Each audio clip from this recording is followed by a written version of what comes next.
తాకట్లో ఉన్న మీ బంగారం ఈ రోజు ఎంత ధర చేస్తుందో కొమ్మూరి గోల్డ్ వాళ్ళకి కాల్ చేసి ఫ్రీ గోల్డ్ కాస్ట్ చెక్ చేసి చెప్తారు.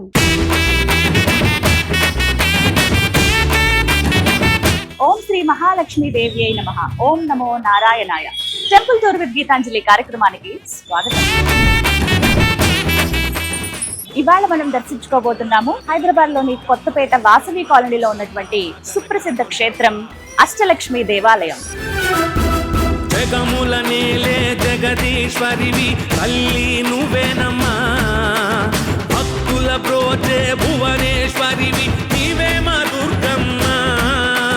జగముల నేలే జగదీశ్వరివి తల్లి నువ్వేనమ్మా, భక్తుల బ్రోచే భువనేశ్వరివి నీవే మా దుర్గమ్మ.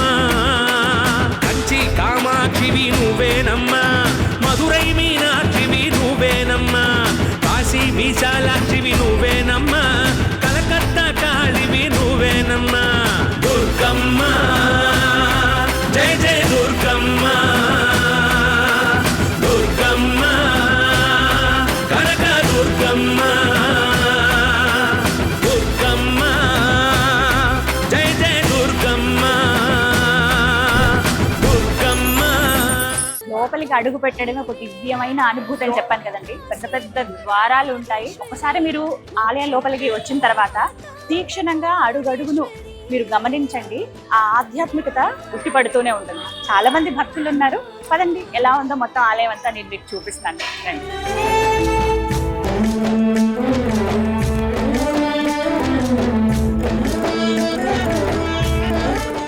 ఆలయం లోపలికి సెల్ ఫోన్ ప్రవేశం లేదండి. అందుకనే ప్రత్యేకమైనటువంటి పర్మిషన్ తో మన సుమన్ టీవీ భక్తులందరికీ, ప్రేక్షకులందరికీ కూడా అమ్మవారి దర్శనం చేయిద్దాం, ఆలయం గురించి వివరిద్దామని చెప్పే ఈ ప్రయత్నం అండి. పర్మిషన్ తీసుకున్నాము. ఎందుకంటే ముఖ్యంగా చెప్పాలి, ఇక్కడ సెల్ ఫోన్ అనేది లోపలికి ఎలవ్ చేయరు. ఎంత అద్భుతంగా ఉన్నారు అమ్మవారు, భలే రంగురంగులుగా. అంటే ఎప్పుడూ ఆ ఆధ్యాత్మిక శోభ వెళ్ళి విరుస్తూనే ఉంటుంది దేవాలయాలన్నింటిలోనూ. అది మొదటి నుంచి అంటే అడుగు పెట్టడమే మనం అధికమైన అనుభూతిని పొందే విధంగా ఇక్కడ చాలా అందంగా తీర్చిదిద్దారండి. ఒకసారి గమనించండి, చాలా అద్భుతంగా ఉన్నారు అమ్మవారు. స్వామి అలా శేషతల్పం పైన అలా ముద్రిస్తూ ఉన్నట్లుగా మనకు అనిపిస్తుంది. స్వామివారు అలా మధ్యలో లక్ష్మీ అమ్మవారిని చాలా అందంగా చిత్రీకరించారండి. 2 అభయవరద హస్తాలు, అలాగే 2 చేతులతో ఆమె పద్మప్రియ అని అంటారు కదా, 2 చేతులతోనూ కమలాలు ధరించింది అమ్మవారు. ఎంత ముద్దుగా ఉందో. సకల దేవీ దేవతలు కూడా అమ్మవారిని అలా కీర్తిస్తూ ఉన్నట్లుగా మనకి ఇక్కడ కనిపిస్తారు. తామర పుష్పం పైన అమ్మవారు అలా ఆసీనులైన ఉన్నట్టుగా మనకి ఇక్కడ కనిపిస్తారండి. ఇక తెచ్చుకున్నటువంటి కొబ్బరికాయలు పైన మనకి ఎక్కడ కొట్టే వీలుండదు కాబట్టి ఇక్కడే కొట్టేసి వాటిని తీసుకెళ్లాల్సి ఉంటుంది అన్నమాట. మీరు ఆలయంలోకి రాగానే ఒకటి ముఖ్యంగా గమనించాలండి, అన్నదానం చాలా విశేషంగా జరుగుతుంది అష్టలక్ష్మి దేవాలయంలో. అందులో భాగంగా ఇక్కడ అష్టలక్ష్మి అక్షయ పాత్ర అని ఉంటుంది. ఇక్కడ ఏమిటంటే మీరు స్వయంగా మీ హస్తాలతోటి మీరే మీకు తోచినంత దానం చేయొచ్చానండి. మరీ ముఖ్యంగా ఏంటంటే ధాన్యాన్ని ఇక్కడ మీరు సమర్పించవచ్చు అనమాట. అన్నదానంలో నేరుగా చాలా మంది పాల్గొనలేరండి. అంటే ఎక్కడెక్కడో ఉంటారు, లేకపోతే మేము అంత వెచ్చించలేమండి, ఎక్కువ మొత్తంలో మేము ఇవ్వలేమన్న వాళ్ళు 1 కేజీ బియ్యం నుంచి ఇవ్వచ్చండి. అది మీ ఇష్టం, ఆ పైన ఎంతైనా కూడా. ఇక్కడ ఒక కొంచెం మీకు చూపిస్తాను. 1,11,000 కూడా కట్టొచ్చండి. అంటే ఇలా ఉంటాయి డొనేషన్స్ అనేవి. మన స్తోమత బట్టి మనం ఎంత ఇవ్వాలనుకునే దాన్ని బట్టి ఇవ్వచ్చు. ఈ అక్షయ పాత్ర ఏంటంటే 50 రూపాయల టోకెన్ మీరు తీసుకుంటే కేజీ బియ్యం ఇందులో పడతాయి. మనకి బయట కూడా సుమారుగా మనం అలా తెచ్చినా కూడా అంతే ఖరీదు ఉంటుంది కదా, కొంచెం మంచి బియ్యం అనేవి. ఇలా తీసుకుంటే కనుక ఇది 50 రూపాయలు ఎంతో మీకు బియ్యాన్ని కొలిచి ఇక్కడే ఇస్తారండి. ఆ బియ్యం తీసుకుని ఇక్కడ ఉన్నటువంటి ఈ పెద్ద పెద్ద పాత్రల్లో మీరు వేసేయచ్చు అనమాట. వీటిలో వేసినటువంటి బియ్యాన్ని అన్నదానానికి వినియోగిస్తారండి. ప్రతి శుక్రవారం, ఆదివారం అష్టలక్ష్మి దేవాలయంలో అన్నదానం జరుగుతుంది చాలా విశేషంగా. దగ్గర 2,000 నుంచి ప్రారంభిస్తే సుమారుగా 5,000 మంది వరకు వస్తారు. విశేషమైన సందర్భాల్లో 8,000 మంది వరకు వచ్చిన సందర్భం కూడా ఉంది. అందరికీ లేదు అనకుండా అమ్మ ఎలా అయితే అన్నం పెడుతుందో ఆ విధంగా ఇక్కడ చక్కగా వండి వారుస్తారంటే ఎంతో నియమనిష్టలతోటి, మడి ఆచారాలతోటి వండి చాలా చక్కగా ఇక్కడ అన్నం పట్టిస్తారు. ఎవరో ఒకరు ఇక్కడ సేద తీరి తినే ఉంటారు. ఆ కృతజ్ఞత మనం అమ్మకు చూపించాలనుకుంటే ఇలా దానం కూడా మనం చేయొచ్చు. ప్రత్యేకించి మనకి ఇక్కడ అక్షయ పాత్రలో మీ వంతు సహాయం కూడా మీరు అందించండి. వివరాలనేవి మీకు స్క్రీన్ మీద కూడా నేను అందిస్తాను, తెలుసుకుని మీరు రండి. ఈ శ్రావణ మాసం ఇంకా విశేషం. ఇవన్నీ కూడా అమ్మవారికి సమర్పించినటువంటి చీరలండి. ఎవరైనా ఆ సెంటిమెంట్ ఉంటుంది కదా, మేము దేవాలయంలో కొనుక్కున్నామండి, ఇది అమ్మవారి చీర, ఇది అమ్మవారికి పెట్టించిన చీర ఉంటే బాగుంటుంది. ఇంకొక ముఖ్యమైన విషయం నేను చెప్తాను. చాలా మంది ఏంటంటే ఇలా చీరలు తీసుకుంటాం మనం, ఎవరికన్నా ఇస్తాము. మీరు ఒకవేళ ఇక్కడ గుళ్ళల్లో లేకపోతే అమ్మవారికి కట్టిన చీరలు ఎవరికన్నా ఇద్దాము అని అనుకున్నప్పుడు ఒక ముఖ్యమైన విషయం అయితే వారికి చెప్పండి. పవిత్రమైనటువంటి రోజుల్లో ఏదన్నా పూజా కార్యక్రమాలు ఉన్నప్పుడు, వ్రతాలు ఆచరించేటప్పుడు, అలాంటప్పుడు మనం అమ్మవారికి ధరింపజేసినవి అమ్మవారి దగ్గర పెట్టిన చీరలు పెడితే వాటికి ఇంకాస్త పవిత్రత మనమే జోడించినట్టు అవుతుందండి. సాధారణమైన రోజులు అంటే ఆడవారికి మనకు కొన్ని నియమాలు ఉంటాయి కాబట్టి ఆ రోజుల్లో కాకుండా మిగతా రోజుల్లో మీరు చక్కగా వాటిని కట్టుకోవచ్చు. అవి ఉతికి మళ్ళీ అలాగే భద్రపరుచుకుని మళ్ళీ ఏమైనా శుభ సందర్భాల్లో కట్టుకుంటే ఆ అనుగ్రహమే వేరు. ఇక్కడ మీరు 2 మార్గాలు గమనించవచ్చండి. ఒకటి, నేరుగా ఇలా వెళ్తే మనకి ముందుగా ప్రథమ దైవం గణపతి దర్శనం ఉంటుంది. ఇక ఇటువైపుగా వెళ్తే అంటే మీరు దిగి వచ్చేటప్పుడు ఇటువైపు కూడా రావచ్చు అనమాట. సో ఎటైనా వచ్చే దారే, కానీ చాలా విశాలమైన అద్భుతమైనటువంటి దేవాలయం అండి. సాధ్యమైనంతసేపు ఎక్కువసేపు ఉండడానికి ప్రయత్నించండి. చూసారా ఎంత సందడిగా కోలాహలంగా భక్తులతో ఉందో దేవాలయం. ఇంకా శ్రావణ మాసం రాలేదు, కానీ చాలా విశేషంగా ఉంది. మరోవైపు మీరు రాగానే ఎడం వైపు మండపం దగ్గర శ్రీనివాస కళ్యాణ ఘట్టం ఉంటుందండి. అత్యద్భుతం అంతే. ఒకవైపుగా లక్ష్మీ అమ్మవారు, అలాగే ఇంకోవైపుగా శ్రీనివాస కళ్యాణ ఘట్టం. ఇది చూసి తీరాల్సిందే. ఇవన్నీ కూడా మనం ఎక్కువ సమయం గడపడానికి ప్రయత్నించడంలో భాగంగా ఇవన్నీ చూస్తూ ఉండండి, చాలా హాయిగా ఉంటుంది. ఇక్కడి నుంచి మీకు ఎడమ వైపునే సహస్ర దీపాలంకరణ మండపం అని కనిపిస్తుంది.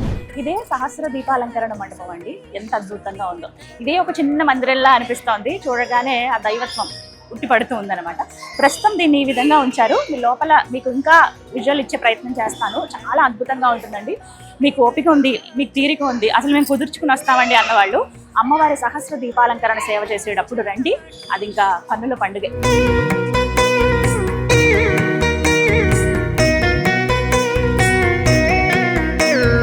కొత్తపేటలో ఉన్నటువంటి అష్టలక్ష్మి దేవాలయంలో ఉన్నామండి. ఇదే అమ్మవారికి నైవేద్యాలను వండి వార్చేటువంటి స్థలం అనమాట.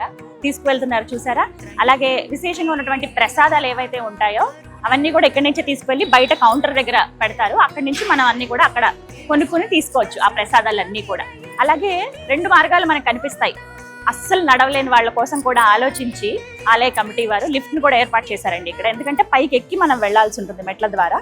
ఈ మార్గం ఒకటి, ఇటుపక్క మెట్లు కూడా ఒకటి, కానీ ప్రధానంగా వెళ్ళవలసింది గణపతి ఎదురుగుండా ఉన్నటువంటి ఈ మెట్ల ద్వారాని. వెళ్దాం పదండి.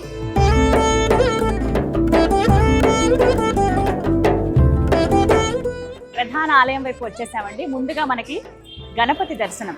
ఆ గణపతికి మనసారా నమస్కరించుకుని స్వామి అమ్మవార్ల దర్శనం చాలా చక్కగా జరగాలని వారిని వేడుకుంటూ లోపలికి అడుగు పెడదాం.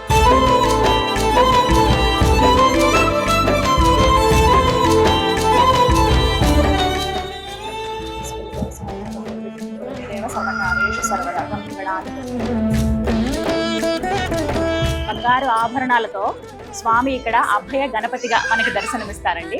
అంటే నీకు చక్కగా దర్శనం అవుతుంది, స్వామి అమ్మవార్ల కృప నీకు ఉంటుందని చెప్పి స్వామి అభయం ఇస్తున్నట్లుగా మనకి ఇక్కడ గణపతి కనిపిస్తారండి. తప్పక దర్శనం చేసుకోండి. అలాగే ఇక్కడ హారతిస్తారు. తీర్థప్రసాదం కూడా స్వీకరించి అడుగు ముందుకు సాగొచ్చు. హైదరాబాద్ కొత్తపేట వాసవి కాలనీలో ఉన్నటువంటి అష్టలక్ష్మి దేవాలయంలో ఉన్నామండి. అష్టలక్ష్ముల సమేతంగా ఆ శ్రీమన్నారాయణుడి దర్శనం జన్మ జన్మల పుణ్యఫలమే నిజంగా. ప్రధాన ఆలయం వైపుగా మనం వెళుతూ ఉన్నామండి. ఎంత విశాలమైనటువంటి దివ్యమైనటువంటి సన్నిధి అంటే మీకు అడుగు పెట్టడమే ఆధ్యాత్మికత, దాంతోపాటుగా ఏదో తెలియని ఒక ప్రశాంతత మన చుట్టూ అల్లుకుంటుందండి. చూడండి ఎంతమంది భక్తులు హాయిగా అలా సేద తీరుతున్నారో స్వామి అమ్మవార్ల సన్నిధిలో. అలా అడుగులో అడుగు వేసుకుంటూ దేవాలయ ప్రాంగణం మొత్తం మనం అలా చూస్తూ దర్శించుకుంటూ వెళ్తే గనక ముందుగా మీకు ఇక్కడ కనిపించేది తులాభారం సేవ అండి. చూస్తున్నారు కదా, త్రాజు అంటే మినిమం మనకి 1116 ఉంటుంది. విశేషంగా అంటే మనం అసలు ఏ వస్తువులు ఇవ్వాలి అనేది మీకు ఇక్కడ బోర్డు ఏర్పాటు చేశారు. ఆ బోర్డులో మీరు గమనించవచ్చు. పసుపు, బియ్యం, బెల్లం, నెయ్యి, పంచదార, పొట్టు మినపప్పు, చింతపండు, శనగపప్పు, ఇవన్నీ కూడా మీరు అమ్మవారి తులాభారం సేవలో ఇక్కడ తూచి ఇవ్వచ్చు అనమాట. వాటి ధరలు కూడా మీకు అక్కడ అందుబాటులో ఉన్నాయి. మీరు అవన్నీ కనుక్కుని ఆలయ ఆఫీస్ సముదాయం ఏదైతే ఉంటుందో మీరు అక్కడ ఆఫీస్ దగ్గరికి వెళ్ళి వివరాలు అడిగితే మీకు ఖచ్చితంగా వివరాలన్నీ ఇస్తారు. దానికి సంబంధించిన టోకెన్ ఇస్తారు.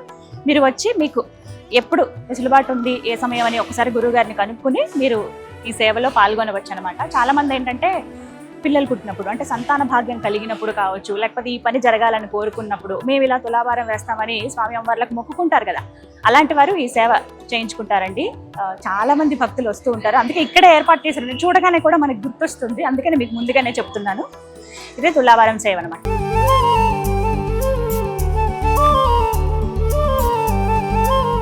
చాలా వివరంగా తెలియచేశారండి. ముందు వచ్చినప్పుడు ధ్వజస్తంభ దర్శనం ఖచ్చితం. గణపతిని దర్శనం చేసుకుని అలా మనం వచ్చాక నేరుగా స్వామి అమ్మవార్ల దగ్గరికి వెళ్ళిపోకుండా ధ్వజస్తంభ దర్శనం ఖచ్చితంగా చేసుకోవాలి. ఇక్కడ ధ్వజస్తంభం చాలా విశేషం.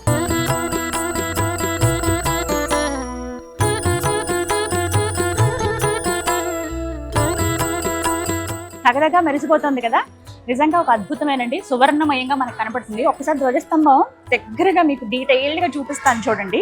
ఇక్కడ నుంచి అలా మెట్లలాగా మనకు కనిపిస్తున్నాయి, అంటే పుష్పంలాగా మనకు కనపడుతోంది. మొదటి భాగంలో మీరు చూడొచ్చు అష్టలక్ష్ములు మనకి ఇక్కడ దర్శనమిస్తారు. ఆ పై భాగంలో స్వామివారి దశావతారాలు. ఇక్కడే స్వామి అమ్మవారి దర్శనం చేసుకోవచ్చు. ఆదిలక్ష్మి సమేత లక్ష్మీనారాయణ. ఇక్కడ ప్రధానంగా ఒక ప్రదక్షిణ లేకుంటే 3 ప్రదక్షిణలు చేయవచ్చండి మీ ఓపికని బట్టి. అలా ఒక్కొక్కసారి అంటే నామాన్ని తలుచుకుంటూ అడుగు వేసుకుంటూ వెళ్ళడమే. ఓం శ్రీ ఆదిలక్ష్మీదేవి సమేత నారాయణ స్వామి వారికి నమస్కారం అని చెబుతూ వెళదాం.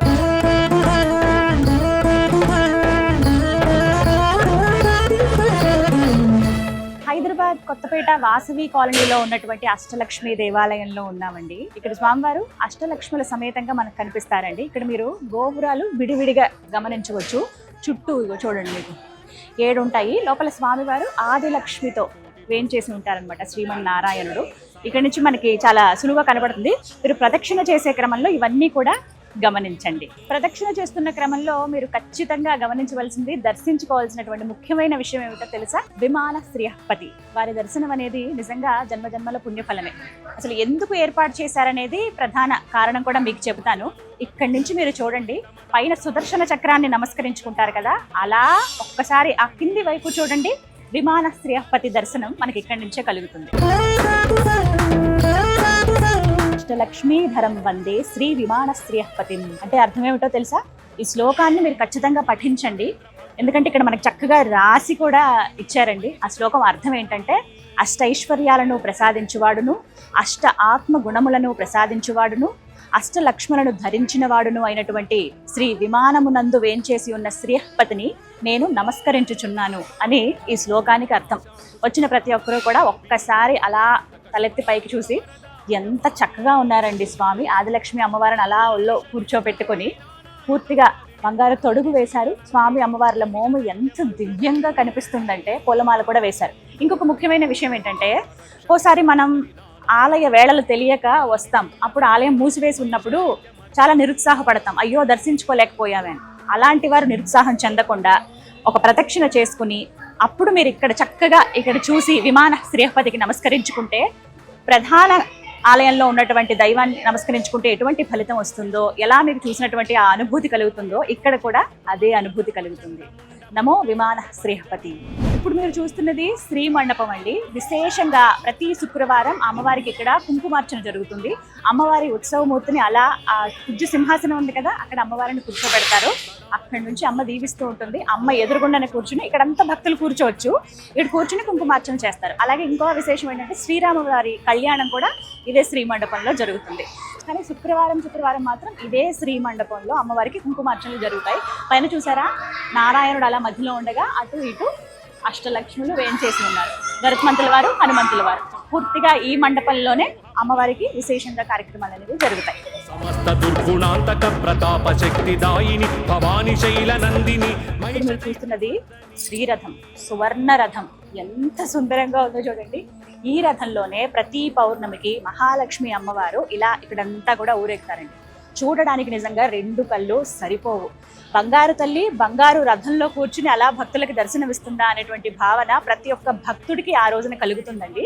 గుర్తుపెట్టుకోండి, ప్రతి పౌర్ణమికి దీనికి సంబంధించిన వివరాలన్నీ కూడా మీకు ఆలయంలో ఆఫీస్ దగ్గర తెలియజేస్తారు. ఎలా పాల్గొనాలి, ఎంత రుసుము ఉంటుంది, ఇవన్నీ కూడా ఒక టికెట్ తీసుకుని మనం ఆ సేవలో పాల్గొనవచ్చు అనమాట. రథంలో అమ్మవారు ఊరేగుతుంటే మాటల్లో చెప్పలేమంతే. మనకి ఎవరైనా 2 కీర్తనలు వస్తే అవి పాడుతూ అమ్మవారిని అలా మనం సేవించుకోవచ్చు అనమాట. నాకైతే ఇప్పుడే ఆవిడ అలా కూర్చుని ఉందా అని ఊహకి ఒకసారి ఊహించుకుంటేనే అర్థమవుతుంది. చూసారు కదా ఎంత పెద్ద రథమో, పూర్తిగా బంగారంతో నిండి ఉన్నటువంటి సువర్ణ రథం అండి. చాలా అద్భుతంగా ఉంది. 2 అశ్వాలు అలా ముందుకు ఉండగా వెనక మీకు చుట్టూ కూడా ఒక మందిర వాతావరణంలా కనిపిస్తుంది. 6 మీకు స్తంభాలు లాంటివి మీకు ఇక్కడ కనబడుతున్నాయి కదా, ఆ 6 స్తంభాలు ఆ మధ్యలో ఉన్నటువంటి స్థలంలో అక్కడ అమ్మవారు అలా వేంచేసి ఉంటారనమాట. ప్రతి మాసంలో పౌర్ణమికి మాత్రమే ఈ సేవ అందుబాటులో ఉంటుంది.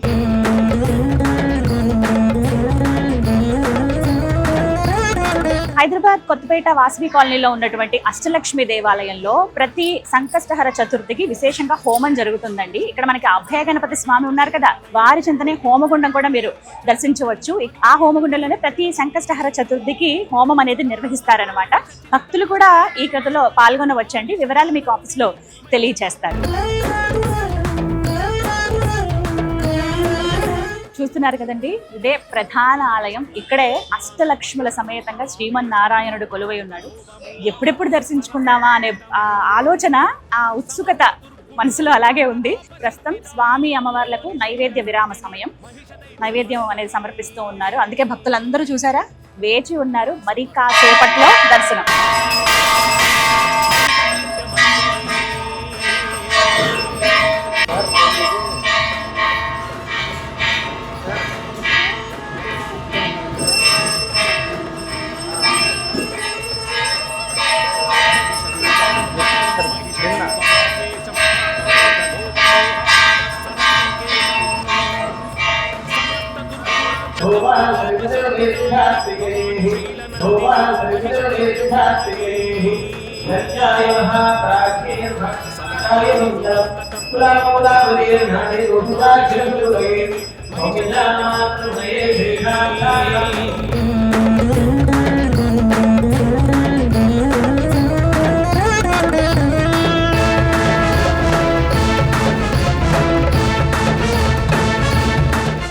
ఆదిలక్ష్మి సమేత శ్రీమన్నారాయణ నమో నారాయణ.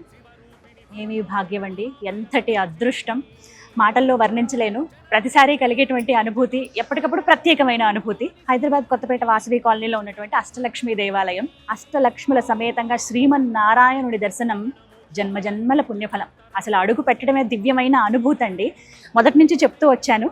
ఒకవైపుగా మనం ప్రదక్షిణ చేసుకుంటూ అలా ముందుకు వస్తే, ఒకవైపుగా అలా లోపలికి వెళ్తే హారతి సమయంలో అలా నుంచున్నాను చూడండి విజువల్స్. ఇంకా మనసంతా నిండిపోయింది అక్కడే. అక్కడి నుంచి తలుపులు ఇలా తెరవగానే స్వామి అమ్మవార్లను చూడగానే ఇక వైకుంఠంలో అడుగు పెట్టానా అనే భావన. ఎంతటి అద్భుతం, దివ్యం, సువర్ణమయం. జయ విజయాలు అలా ఉండగా లోపలికి అలా అడుగు పెట్టి వెళితేనండి దివ్యమైనటువంటి సన్నిధి. నేను ఇంకా మాటల్లో కూడా వర్ణించలేను, అంత అద్భుతంగా ఉంటుంది. ముందుగానే స్వామి అమ్మవార్లు మనకు కనిపిస్తారు, కానీ ఎడమ వైపుగా తిరిగి మనం ప్రదక్షిణ చేస్తాం కాబట్టి అక్కడ మీరు చూడొచ్చు. లోపల ఎలా ఉంటుందో చెప్తున్నాను, ఎందుకంటే లోపల మనకి ఎటువంటి పర్మిషన్ ఉండదు, కెమెరా అక్కడి వరకే. కాబట్టి అడుగు పెట్టడమే చాలా చక్కటి దర్శనాలు అవుతాయి. ముందుగా ఆళ్వార్లను దర్శించుకొని ఆ తర్వాత అష్టలక్ష్ములను అలా మనం దర్శించుకోవచ్చండి. అద్భుతం అంతే. అలా మీరు అమ్మవార్లను దర్శించుకుని వెళుతూ ఉంటే మధ్యలో మీరు గమనించవచ్చు, బంగారు స్వర్ణ రథం ఏదైతే ఉందో ఆ రథంలో ప్రతి పౌర్ణమికి ఊరేగేటువంటి మహాలక్ష్మి అమ్మవారిని ఆ అద్దంలాగా ఉంటుంది ఒక మండపం, అక్కడ మీరు గమనించవచ్చు. పెద్ద పెద్ద ఉత్సవాలు జరిగేటప్పుడు తిరువీధుల్లో తిరిగేటువంటి స్వామి అమ్మవార్లను కూడా మీరు అక్కడ చూడవచ్చు. అలాగే భోగమూర్తులను కూడా మీరు అక్కడ దర్శించుకోవచ్చు. అలా అమ్మవారిని దర్శించుకుంటూ వస్తూ ఉండగా గోపాలకృష్ణుడు కృష్ణాష్టమి రోజు జరిగేటువంటి అద్భుతమైన సేవలు ఆ స్వామికే జరుగుతాయి. వారిని కూడా మీరు అక్కడ దర్శించుకుని అలా అడుగులో అడుగు వేసుకుంటూ వీరలక్ష్మి దర్శనం చేసుకుని ఇటు వస్తే అక్కడ మీకు ఒక్క అడుగు లోపలికి వేస్తేనండి అక్కడి నుంచి ఆదిలక్ష్మి సమేత శ్రీమన్నారాయణుడి దివ్య దర్శనం జరుగుతుంది. అది అద్భుతం అంతే. ఇలా ఈ రకంగా కటాక్షం అనమాట. ఎంత ఆనందం అనిపించిందో. భలే బుజ్జిగా భలే ముద్దుగా ఉంటారండి స్వామి. అసలు అంటే ఏమని వర్ణించాలో కూడా నాకు అర్థం అవట్లేదు. అలా ఉండిపోయానంతే ఒక క్షణం. అలా నిలబడి స్వామి అభయహస్తం ఇస్తూ అనుగ్రహిస్తారు. స్వామివారి గద అక్కడ ఉంటుంది, గమనించవచ్చు. ఆ పాదాలను ఇక్కడి నుంచే చూసి నమస్కరించుకున్నాను, ఆ పుణ్య పాదాలని. అలాగే ఆదిలక్ష్మి అమ్మవారు పసుపు అలాగే గులాబీ రంగు చీర కట్టుకున్నారు. అమ్మవారు ఎంత బాగున్నారో, సువర్ణ కిరీటాలతోటి దగదగా మెరిసిపోతున్నారు. అలాగే శ్రీదేవి భూదేవి సమేత నారాయణుడు అక్కడ మనకు కనిపిస్తారండి. అలాగే మీకు సుదర్శన చక్రము, విశేషమైనటువంటి యంత్రములు, ఇవన్నీ కూడా మీకు లోపల దర్శనం. మీరు అలా నిలబడి ఒక్క క్షణం చూడండి, మనసంతా నిండిపోతుంది. ఒకటే అనుకున్నాను, నాకు వచ్చినటువంటి స్తోత్రాలు 2 శ్లోకాలు నామస్మరణ చేసుకున్నాను అక్కడ ఉన్నంతసేపు. కనులు తెరిచి ఆపాద మస్తకం కూడా స్వామి అమ్మవార్లను దర్శించుకున్నాను. ఇది నిజంగా నా ఎన్నో జన్మల పుణ్యఫలం అండి, అది ఒక జన్మది కాదు. ఎందుకంటే ఈ సందర్భంగా మరొకసారి మా తల్లిదండ్రులకు గురువులకు నమస్కారములు తెలియజేసుకుని వారిని తలుచుకుని ఈ దివ్య దర్శన భాగ్యం కలిగించినందుకు మనస్ఫూర్తిగా వారికి అక్కడే స్వామి అమ్మవార్ల ఎదురుగుండానే వారికి మరొకసారి ధన్యవాదాలు తెలుపుకుని అమ్మవారు అయ్యవారి దర్శనం చేసుకున్నాను. ఇక అలా అర్చన చేసుకుని హారతి తీసుకుని తీర్థ ప్రసాదం తీసుకుని ఇలా బయటికి వచ్చానండి. ఎంత అనుగ్రహమో. ఇంకా ఇక్కడే ఉండిపోవాలని ఉంది. ఇక దాదాపుగా క్లోజ్ చేసే సమయం వరకు నేను ఉన్నానండి. ఇక పూర్తయింది, ప్రశాంతంగా వెళ్ళవచ్చు. శుక్రవారం అలాగే ఆదివారం నాడైతే విశేషంగా ఇక్కడ అన్నదాన కార్యక్రమం కూడా ఉంటుంది. అన్న ప్రసాద వితరణ, వెళ్ళి మీరు ఆ ప్రసాదం కూడా స్వీకరించవచ్చు అనమాట. అది మాత్రం మర్చిపోవద్దు. ఎంతో విశేషమైనటువంటి ఆలయ సముదాయం. మీ అందరికీ కూడా అష్టలక్ష్మి సమేత శ్రీమన్నారాయణుడి దర్శన భాగ్యం కలగాలని మనస్ఫూర్తిగా ఆ స్వామి అమ్మవార్లనే వేడుకుంటున్నాను. జై శ్రీమన్నారాయణ.